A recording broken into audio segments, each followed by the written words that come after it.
All right, the cabin air filters on BMWs are kind of a weird layout. They're up here under the hood. A lot of BMWs are just like this.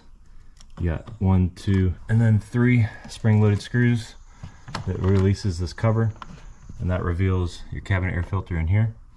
You can lift it up. You can see all the stuff that's trapped up under here. It's going to need to get cleaned out. Just pull this right out.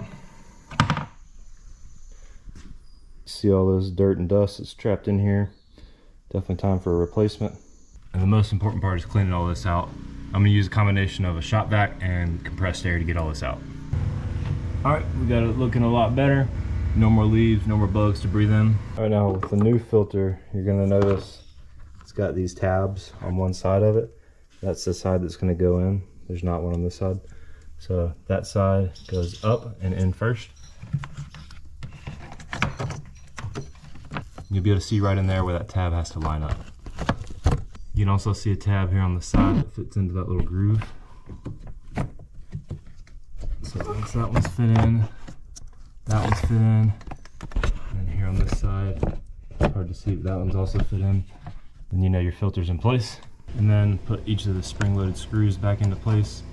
And it's really like a quarter turn. You'll feel it connect. So that one's in.